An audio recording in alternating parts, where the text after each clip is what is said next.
hello. Thank you. Wow. Hello, New York. Stay seated, stay seated, stay seated. Sit down, everyone. Keep clapping, keep clapping. Clapping. Thank you all for being here. This is going to be an incredible evening, and I'm going to jump right into it because we're already 11 minutes into the hour. Can Oh you my believe God. that? Wow. I know, we have a little clock there that's going to tell us what we're doing. Hell of a reel. So let's just first talk about the seismic changes that have occurred on the show in just the last couple of months, beginning with, of course, the return of Jon Stewart. Right? Yeah. Oh, now you stand. Now you stand.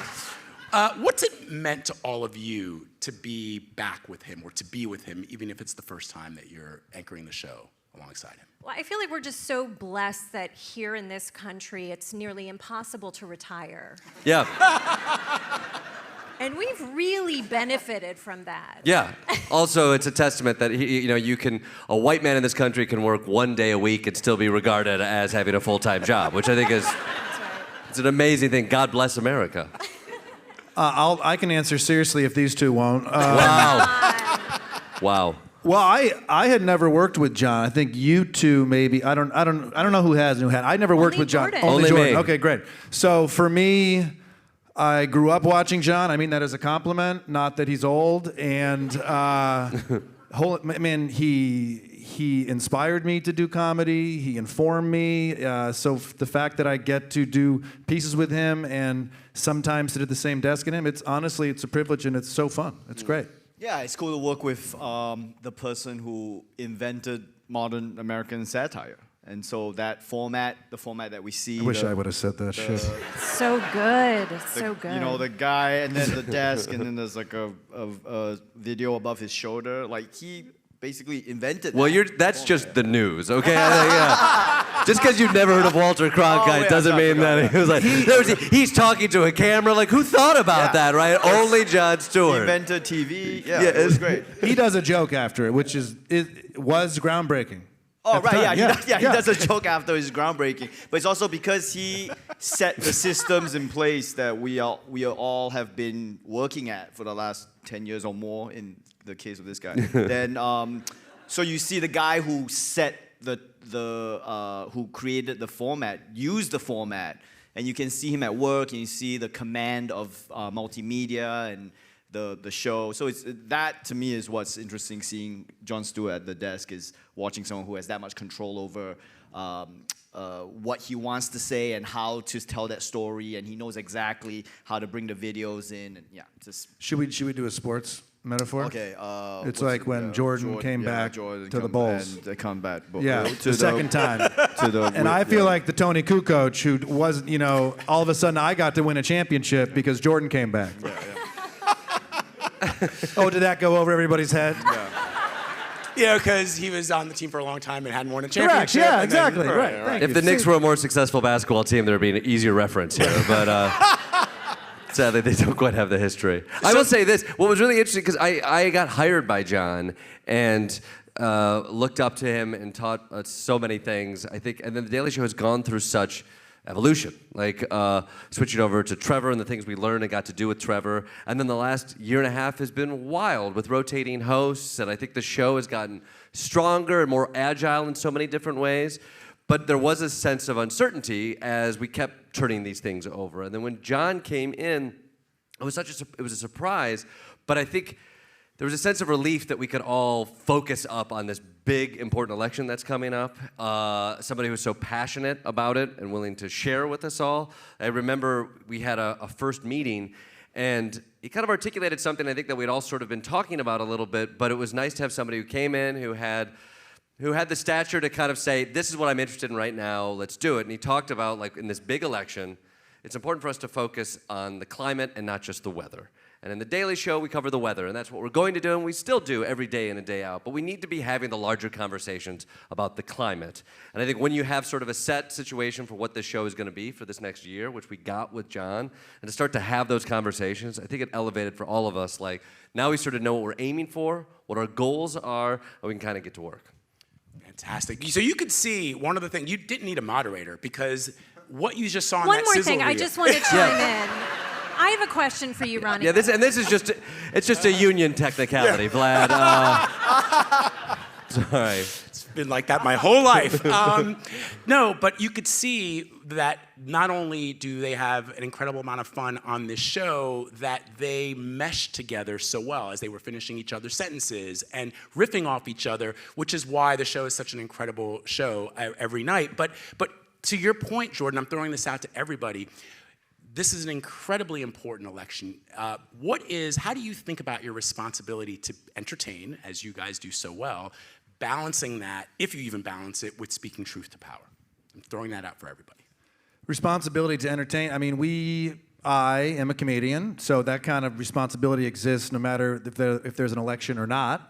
A lot more people are paying attention, so a bigger audience, more eyes. We like that. I like people looking. But this is what the Daily Show does. I mean, it's been 29 years.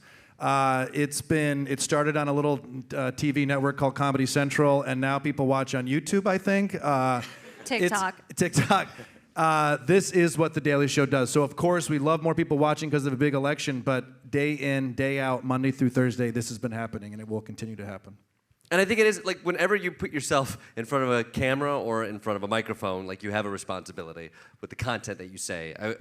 Luckily, the bar has been set high for The Daily Show, always has. Started with Jon, continued with Trevor, of, like, you understand where we're coming from. We're a comedy show. Our bias is towards trying to find the comedy, the humor in these situations.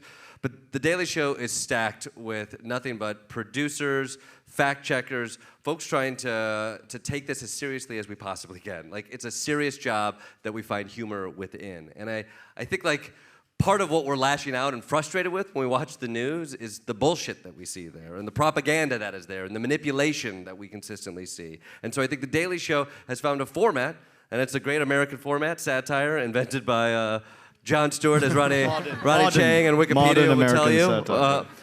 But, like, it's a format with which we can assess the media diets that we're all on. And I think part of what I think works about The Daily Show and the standards we hold ourselves to are high because we want to be able to call bullshit on the bullshit that we see, and so we take that, I think, very seriously. Go ahead. I have a thought after that. Go ahead. Oh no, I don't want to get in the way. Last week I went to Jacksonville, Florida, to interview a man who has successfully banned 900 children's books. So that sucks, right? And I did feel responsible. Oh my God, I was excited to do this piece. I was excited to make this point. And then today on the show, a different county in Florida banned a book that's called Ban the Book, right? Wasn't that what the thing was about today? And I was so thankful that we already shot this piece because the news is moving so fast, and we have a piece coming, hopefully, it's in the edit right now, about these guys that are banning books. It's not good. It's not good. So thank you, Daily Show. It's okay, Ronny. No, I felt so much pressure because you let me go, and then I didn't even deliver. So please, Desi Lydic. We get along so well. We get along such good chemistry.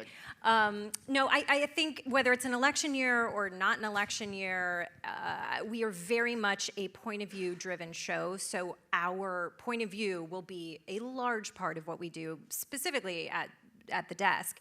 But the main thing that we're trying to do is entertain and call out bullshit when we see it. We want to poke holes in hypocrisy. We're not necessarily, it's not about us picking a side. We want to be able to call things out on all sides of the spectrum. I will never forget early on, one of the first field pieces I ever did at The Daily Show was at the RNC. And it was a man on the street piece. And I was talking to this woman, and I asked her kind of like a gotcha question, and she paused for a brief moment and then gave a response. And the editor, you get to sit in the edit when you're a correspondent to watch how the pieces come together. It's the best way to learn. And I remember the editor building a slightly larger pause to make the woman seem like it took her longer to figure out what her response was going to be.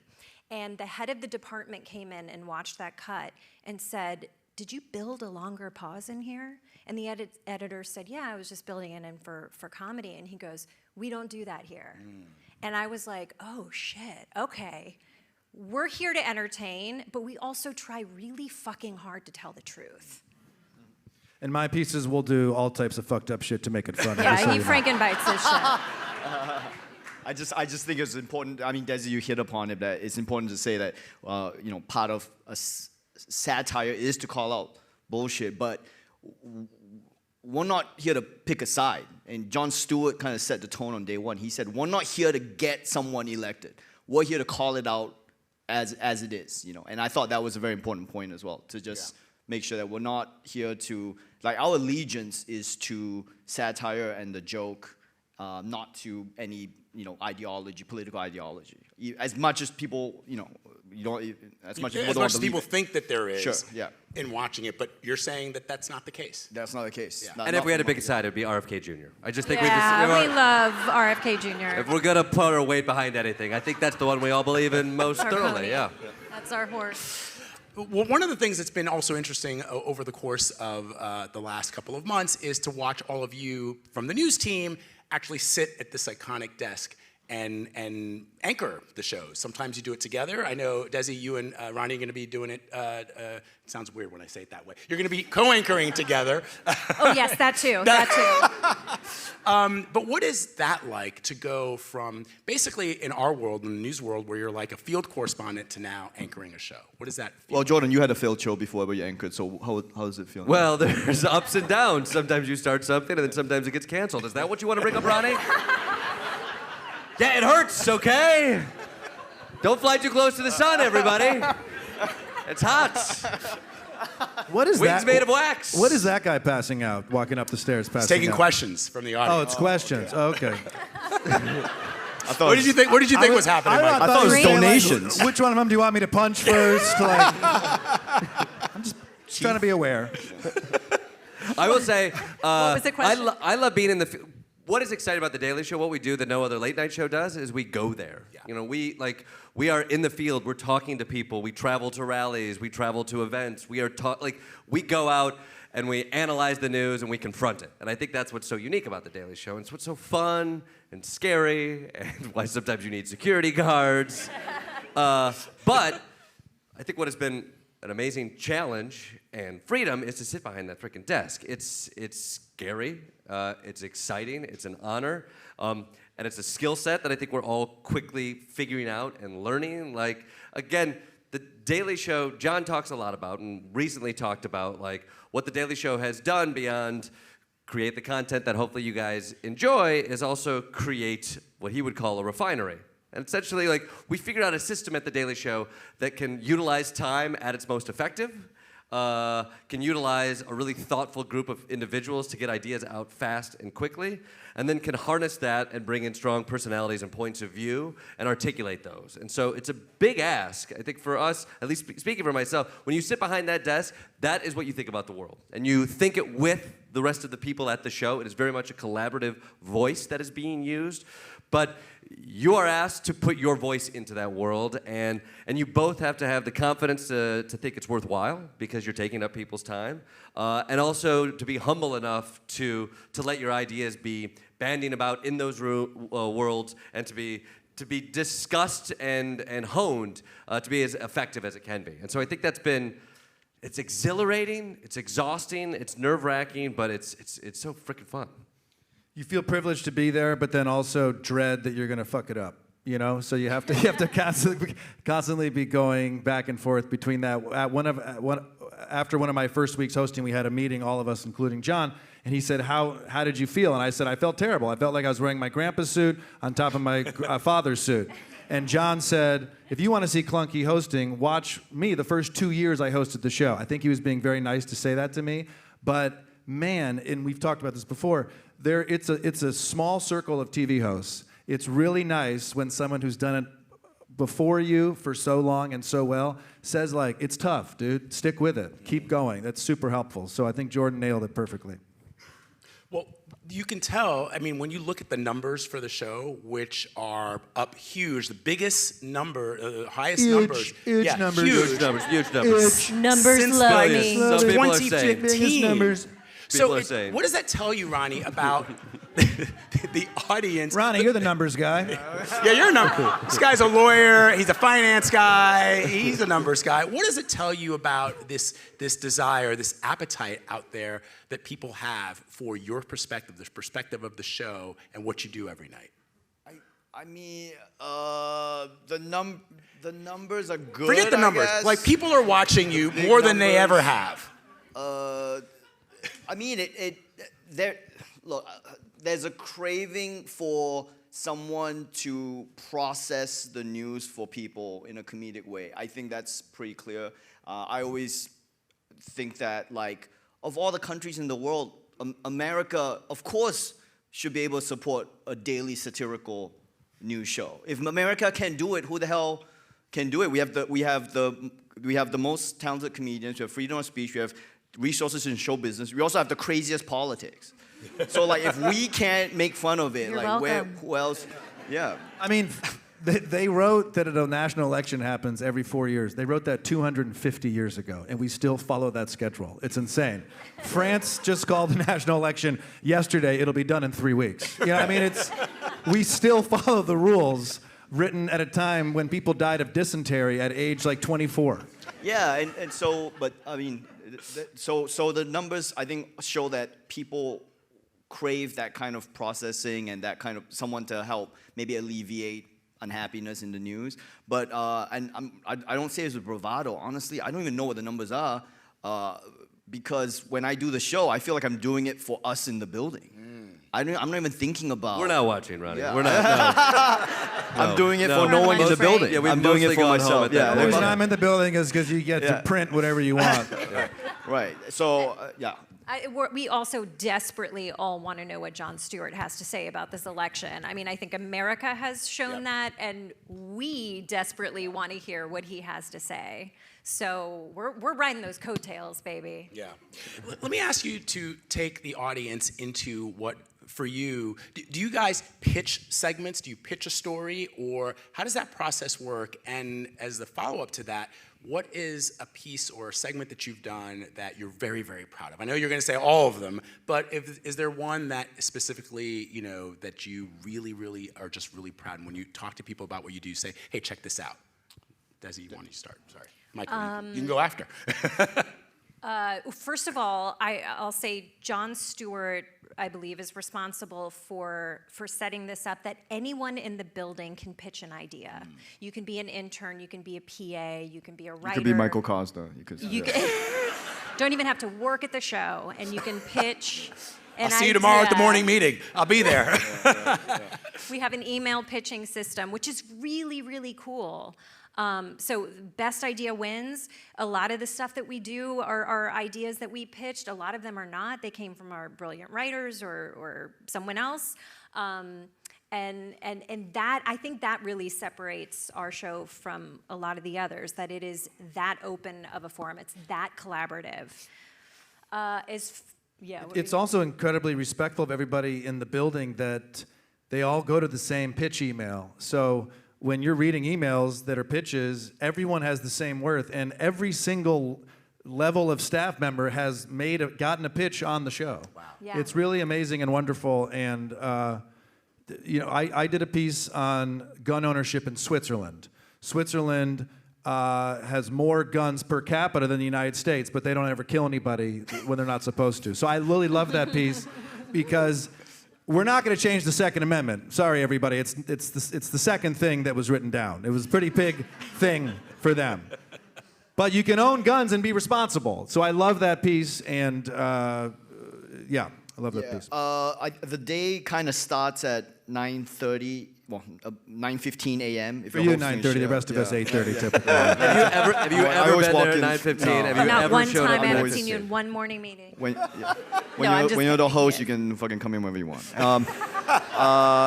So for the day for me, it starts at whatever time I want to fucking go in. But like for everybody else it starts at 9:15 maybe, and then the day starts there. Then we have to write and produce the show, and the show we're gonna tape at 6 p.m.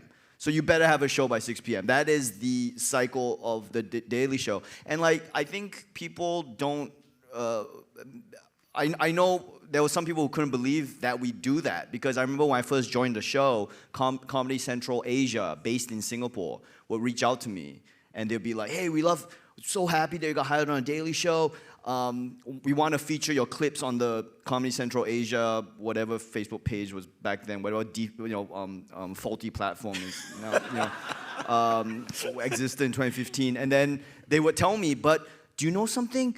They don't tell, Viacom, Comedy Central America doesn't tell us when you're on the show or what what the piece is beforehand. And I'm like, yeah, we don't know what it is because you write it on the day. Right. In Singapore, they literally think that we just write it, 2 days before, and then, because the infrastructure of a daily show, I don't think people can understand the ability to make that show on the day. It's actually something that most most TV shows are unable to do. Right. There's only like maybe 2 of them that can do it. You know? The other ones are weekly. Which What's a piece of yours that you love? I'll take it from here, Vlad.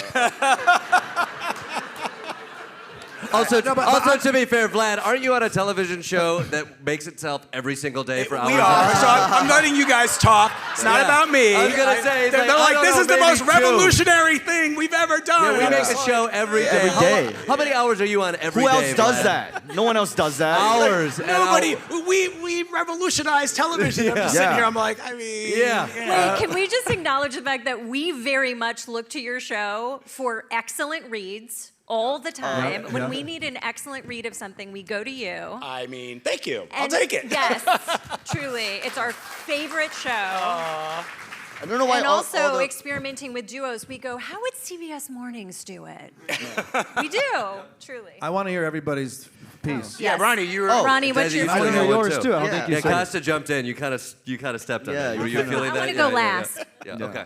I don't know why the gun stuff is always fun, but there was a piece where there was an invasive lionfish in Florida that is eating all the native fish. It is killing the reef in Florida. And the lionfish got there by the dumbest reason. People kept flushing their pet lionfish in the toilet. And they literally went to the ocean and they start breeding and they eat their body weight in fish, in prey like every day or something. And this one dude, in order to save the reef in Florida, he invented a gun that can shoot a lionfish in the face. And so he would go around underwater and he'd like run up to lionfish and he'd swim up to lionfish and he just like boom right in the face. And so you go around shooting, and the whole time I'm trying to pick flaws in what he's doing. But it really was just the perfect solution. Thanks to the Second Amendment. Yeah, so that's an example of when guns shooting fish in the face actually was saving the world. So, I mean, that's real journalism when you come to the table with, I think this is going to be terrible that he's doing this, and you get there and you're like, well, wait, no, this makes sense. He thought of everything. He even used like lead-free bullets. He would go up and like there was no collateral damage. He would like execute the fish. He'd be like underneath them, and he just like. Yeah, and it was all, and he would eat them afterwards. He would eat the fish. He truly thought there was nothing I could do. There was like no flaws in his plan. And by the way, lionfish, great fish. They taste delicious. Can you imagine if I hadn't followed up with Ronnie? That's good. Yeah. That was good. What about you, Klepper? I went to an event a couple years ago, and an insurrection took place. What was the? When did that happen? It was this political. What was the Fake date? news. Allegedly. Allegedly. It was so wild. The president was just going to talk for a little bit. And these fuckers tried to overthrow the government. Oh my God, I know, right? It's shocking. It's like, yeah. The number one nation in the free world, that's what happened. Yeah. So memorable, you say? It was memorable, yes. For some, I would say. That memory can be hazy for others. It can be morphed into other things. For some people, it can end up looking like a scene from Braveheart. Yeah, Jan 6 was a wild experience, to say the least. The moment that stands out for me at January 6th, well, there's a lot of moments that stand out at January 6th. But the moment that encapsulated that day for me was I was interviewing a man on the National Mall who was waving a pitchfork and screaming about revolution. And then we were interrupted by a man who started screaming obscenities at us. And then Pitchfork Man shushed the man screaming obscenities and said, "You do not speak for me," leaving me grateful to the more level-headed man swinging a pitchfork. And I shit you not, We made eye contact, and he rolled his eyes as if to say, "Can you believe this fucking guy?" Strange bedfellows you make out there on the road. Yeah. Oh my gosh. Well, I mean, so in a follow-up. Okay, Desi, all right. Desi. I don't like doing that sort of You work. don't like- I No. love reporting from the safety of my closet in a little segment that I get to do called Foxplains. That's probably Yes, I love Foxplains. my favorite ongoing piece because it's just a way to kind of embody the mental gymnastics of Fox News. And try to heighten it, although it feels like every time we think we've heightened it to the greatest amount, then they outdo us. So we're constantly chasing it, but it's really fun to embody that manic energy. And as I found out, therapy is very expensive. Well, Desi, you were Emmy nominated for another incredible series where you focused on media literacy, right? And I think that it seems like it was called Desi Lydic Explains, and I don't know that people people understand how passionate you are about explaining what is happening in the media, to people who may not have that media literacy, because this is something that's really close to you. That's that's the Foxplains segment that came out of during the pandemic. It came out of us needing to figure out ideas to shoot from home, bare bones, on an iPhone. And it's funny, when I first auditioned for the show, you write a piece to submit as an audition, and the character that I wrote for myself was very much a Megyn Kelly, Gretchen Carlson, Fox News type. I kind of thought like, oh God, I love what Colbert does. Maybe I'll try to do the female version of that. And as we all found out, when Trump became the nominee, things went way off the rails, and we quickly realized this should not be my character all the time on the show. So Foxplains is a great excuse, like a refillable, where I can kind of embody the mania of what they prescribe to in these small, digestible segments, because no one needs to see that for 45 minutes on it. I want to also ask you, Desi, about this tattoo that you have and your experience in Iceland. Yeah, talk to us about that. Yeah, you have explain what that tattoo is and what you learned when you went to Iceland, what you did and what you came away with. I did a special for Comedy Central where I basically tricked them into sending me all over the world. Full paid-for trip. It was exploring gender equality, the wage gap, a variety of topics, of how America is failing when it comes to gender equality, and how other countries are doing it better, in hopes that maybe we can copy off their homework. And we went to Iceland, Namibia, and Spain. And I just, spent the day with an all-female hip-hop group that have matching tattoos. That's the triangle, female empowerment. And the individual is stronger with the support of others. So anything for a joke is basically what it is. Michael, why don't you show us your tattoo? Turn around. Show them your It's just lower back. It's on my upper shoulders. It looks a lot like hair.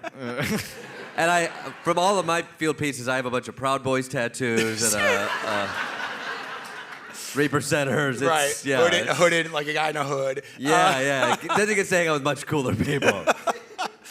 Michael, you're passionate about the environment, right? Yeah. And so if you had You hear that?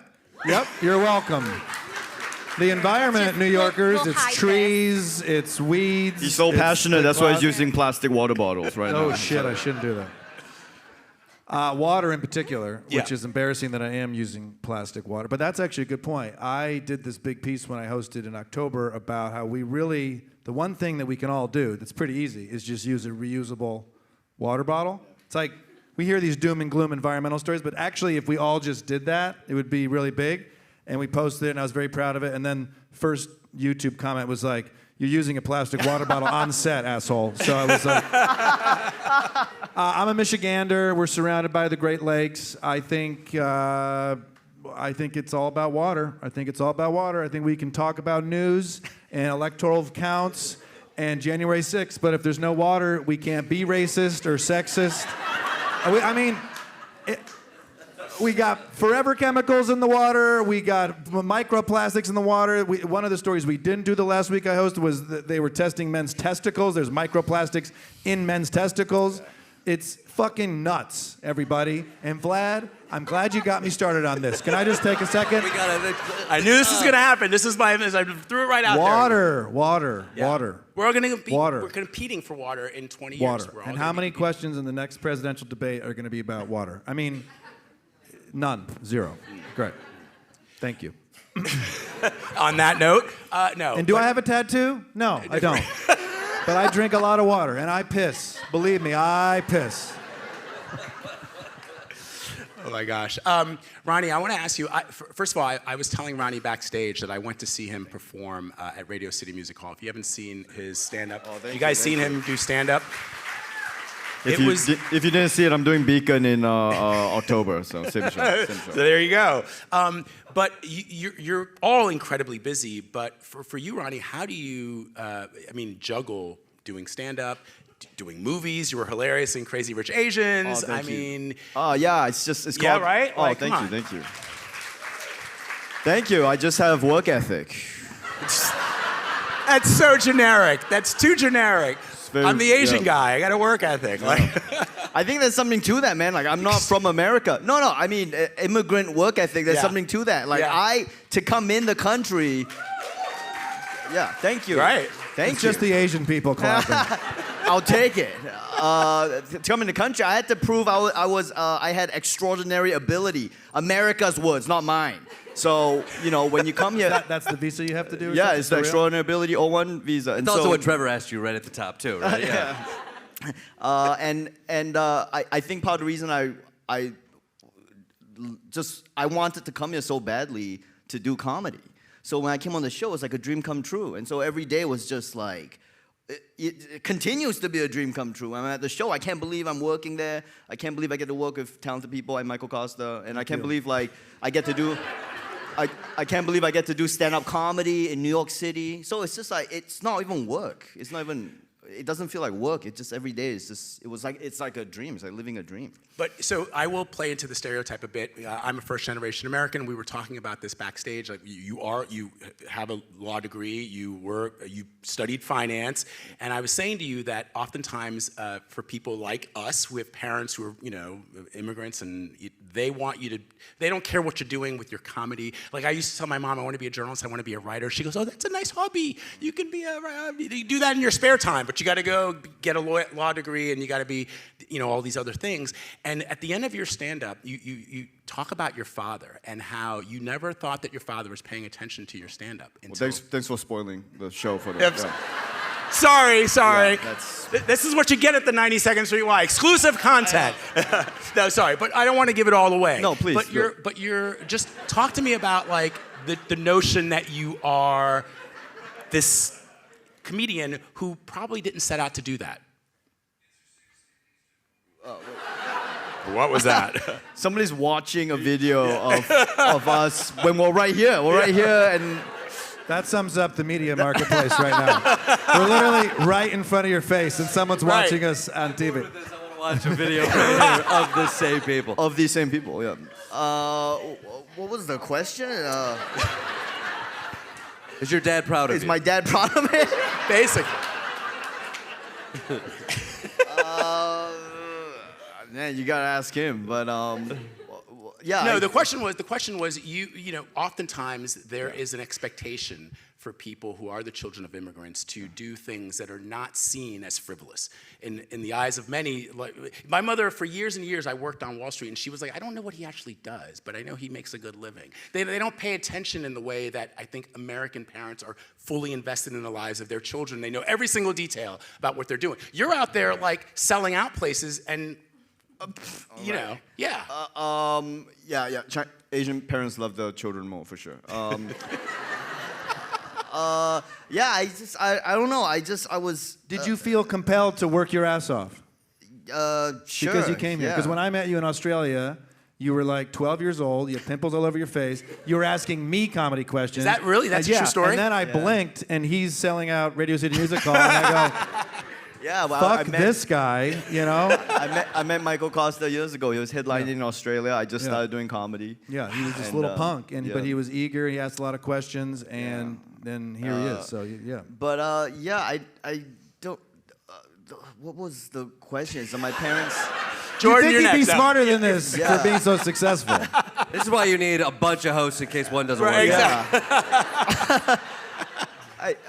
No, it's so difficult to talk about what they would want because when I was doing comedy, I started doing comedy in Australia. I was just finishing up law school, and my parents lived in a different country, so I never even had to deal with their opinions. So you just did it. I just did it. Yeah. Yeah, I didn't even tell them I did it. I didn't make a big deal about it. Yeah. I wanted to prove myself in the free market. I didn't try to make it a family and friends thing. I never told anyone I did. I just kept. That's what trying I'm going on. Right. Yeah, I just kept trying to see if I could. I just thought I could do it, and I just kept trying to test myself to see if I could do it. And I never told them I was doing comedy. And by the time they found out, it was like too late.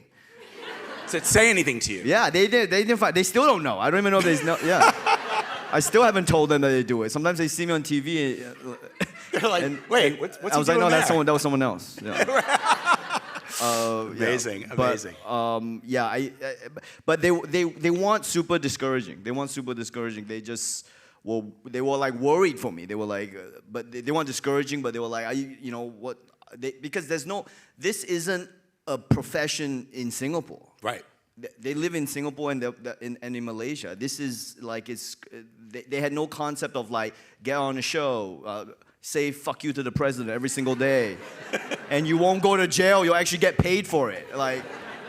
So it's such a different world to them. But they never. But I always considered it to be like it's something I knew I had to do so for me to be happy.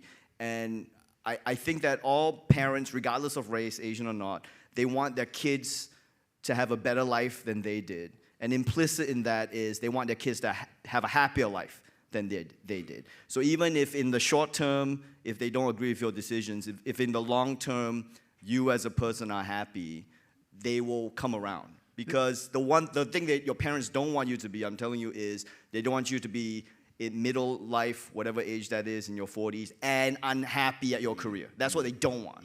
That's spoken like someone that doesn't have kids. I have kids. I just want my kids to not publicly embarrass me. That is it. We're gonna take questions from the audience, but Jordan, I want to ask you briefly about this recurring segment, one of the most popular recurring segments on the show. Jordan Klepper fingers the pulse, which is. Yeah. And what you're doing often is having these uncomfortable conversations. We've come to a place in this country where now people say, you know what, if you hold these views, I don't even want to be in the same room as you. I don't even want to have a conversation with you because we're never going to see eye to eye, so I'm not going to waste this energy trying to talk to you. But that's what you do all the time. Sure. And what is that like? It's wild. I will say I love going out into the field because you can only get so much information sitting in a New York apartment watching what the news tells you. No offense to the news. But it's nice to go out there and take like the assumptions people are making and then go and see if it rings true in Green Bay, Wisconsin. I give America credit for their creativity when I go out there. I will say people often ask like how I end up doing it, and I will say like more often than not when I'm going out there, what I'm curious about, and I am truly curious about how people believe certain things and what they actually believe, where that comes from, and I think what we get to do with Fingers the Pulse is we kind of get to excavate that. People get to have conversations about what they believe for the first time with me on camera. I think I get to do something regular journalists don't get to do, and that one, I get to look for jokes. 2, I get to ask the same question as many fucking times as I want to. And 3, I get to say yes to their ideas. I get to make them feel comfortable with me in a way that I use as a tactic to get them to reveal something surprising. And hopefully kind of exposes an ignorance, hypocrisy, or something we don't normally get to see. And that's what I love so much about it. Although I think sometimes people confuse that as like a blueprint for conversations with people, where I see it more so as perhaps a dire warning of the effects of misinformation. Yeah. Because I think when the cameras go off on the road, people oftentimes drop a lot of the bullshit that they bring in front of the cameras, and then they look to try to connect and show the uncertainties that they have about the issues that they think they know. And I think those are the moments that give me hope about the America that's out there. And so more often than not, when people come up to me and like, man, I saw your pieces, those people are crazy. How do you talk to those crazy people? I think those ideas are crazy, but I invite you to not see it as the people as being crazy. It's the ideas that they hold. The people out there are just being fed bullshit for 12 hours a day. If you watch Fox News or Newsmax for 6 straight hours and don't believe those things, you are fucking crazy. And so I see that when I'm out there on the road, and I hope those people can find ways outside of those bubbles, and you see it on the left as well, but it's those bubbles that become so dangerous to actual productive conversations. All right, we got some questions from the audience here. This one, I'm just going to go straight down the line. It comes to us from Joe and Virgil from Brooklyn, New York. Who is the person you would most love to interview, Desi? Carol Burnett. Oh, because you're such a fan from childhood. It's not a political person, Yeah. but God, I just love her so much. She's the whole reason I wanted to do comedy. And she she was in late night. She was never supposed to get that job. And she did, and look at her career. Yeah, Carol Burnett is just an icon. I'd watch that, yeah. I would love that. Michael. I was going to say Carol Burnett, so now I got to think real quick. I'm a tennis guy. Yeah. You know, Rafael Nadal just played his last French Open, most likely. He won 14 of those. I have a lot of respect for anybody who is that committed for that long to being so good at one thing. So I would love to talk to Rafael Nadal, even though English is a second language. It might be a rough interview. Ronnie. I'd like to interview George Washington. Oh God, Ronnie. Oh, do you not? Are you going to tell him, or should I? Oh. And I'd like to ask him, well, what do you think? Was it? I mean, Also, can you please fucking tell these people what? but he was like military general. I think. Anyways, I find a flaw in your answer. I will say, you know what? He was like a tough guy, like John Adams. I would, Yeah, you know that's what? why he's interesting. Yeah. That's why he's interesting. He did maybe the most interesting thing in American history is he stepped down after 2 fucking that's terms. right. Yeah, and that's I right. think that speech should be taught they wanted in him every to. high school. Yeah. Exactly. Like he talked about the dangers of partisanship. Yes. He talked about the ways in which we live in a republic and we should be moving on from treating it like we're kings. I think that is. He also put a map on the back of the Put a map on the back of the Declaration. Constitution. Yeah. Yes. Oh, boy. Jordan. I would want to interview the next president of the United States, Donald Trump. Donald Trump. Maybe not. Tough crowd. No, I'd like to. What I'd like to do if I ever got to sit down with Donald Trump, I don't even know what question I would ask him, but I would ask it to him 1,000 times because I do think his superpower outside of shamelessness is his ability to not actually follow up with a question, right? And I think it's so much because of the limitations of our media. Is that you got 10 minutes with Donald Trump. And if you sit down with Donald Trump, they got 12 questions they got to get through. Or if he's got a line of people he needs to call on, he's always going to call on somebody else. And so I would go in there with one fucking question. And I would ask it repeatedly until he explodes into gold dust. I love it. This is from Josh. Josh, he wants to know, Ronnie, what socks are you wearing? And I think, look at this, Desi. It looks like he's God, young. is It looks like he's young, right? is Ronnie's publicist Josh in the This- audience again? No, he looks, Josh, This looks if like you're... Ronnie's handwriting. Well, Josh, I'm so glad you asked. Josh wants to know what socks are you wearing These, and where can he if your get father's some? proud of those socks. Where are you, are- Josh? Raise your hand. Let me see. Where is he? Oh, these are my own socks. I have socks with my face on them, and No, they're really your face? yeah. Well, Where do you sell them? Well, they could be any Asian, I guess, at this point, but they're me, and my in-laws make them in Australia. They're made in Australia. It's my in-laws' family business, and they're made by happy adults in Australia.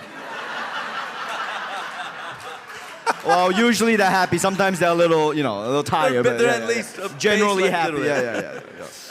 That's great. This is for Jordan. Available on my website. This is for you, Jordan. Yeah. This comes from Paul. Hey, Paul. For Jordan, what mental this is really funny. What mental technique do you keep what mental technique do you use to keep a straight face when interviewing the folks at rallies? It's impressive. Ooh, thank you, Paul. It's not a mental technique. I'm dead inside. It's a physical attribute. It's a physical attribute. That's what it is. Yes. Yes. You can use it too. Well, I guess let me explore that a bit. Please. One of the criticism that often everybody in the media gets. The criticism that a lot of people in the media get is that when any of us, even for all of you, go into the field to talk to people, that you're making fun of them. It's one of the things you were sort of hitting on, that we shouldn't be making fun of these people. The ideas are kind of crazy sometimes, but the person themselves are usually, I think, well-intentioned. And so how do you, because people do think that you're there just to mock them. They know, oh, he's the Daily Show guy. He's going to put me on TV. He's going to make me look like an idiot, right? Which, that's a fair assumption to have. Yeah, I mean, I think, like, frankly, when I go out there, I am earnestly curious, somewhat depressed, just because the conversations we have can get dark fast. But part of the job and part of the interest is not to be angry. Now, there's times that I have been angry and it's gotten frustrating, but more often than not, the curiosity rides out. And I think, again, for me, what is most compelling about being out there is to, like, find a moment that people at home haven't seen. Like somebody confronting their hypocrisy or somebody saying that thing that they don't normally get on the news. And so that involves, like, making them feel comfortable and having a sense of curiosity to try to find that out there. And bourbon helps me too. Can I just quickly answer? Everyone's like, how do you do it? How do you do it?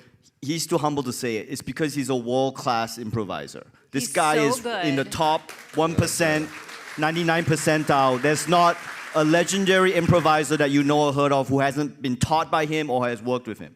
And I also love that he's saying have empathy for these people. You're the fucking guy making fun of them on the internet all the time. That is, yeah, I was gonna say, the great magic trick is that I get questions like that. These are just people, and we should say, yeah. You're the ones who... I get to do it, but you guys should be nicer to them. We're almost at the end here, but I want to ask, before we wrap up, we got the conventions coming up, got debates coming up. Daily Show is going to be front and center for the debates. It's going to be front and center for the conventions. Expectations, Desi, what do you expect? Oh, gosh. The debate and the upcoming conventions for the Republicans and the Democrats. I am a little nervous about the upcoming debate because, Joe Biden will be there. There are a lot of lights. I'm just a little nervous that he's going to walk right into one of them. I don't know. There's going to be a lot of cringe. A lot debate. of cringe. Well, I love how Trump says that Biden is an idiot, but then he also says he's mastermind this whole DOJ thing. It's like, well, which one is he? Is he an idiot or is he a mastermind? If he's an idiot, then the idiot got 34 counts on your ass. And if he's a mastermind, then he's qualified to be president. So I don't know which one is it? Thank you. You don't have...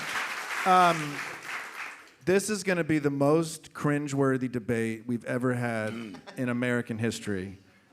Period.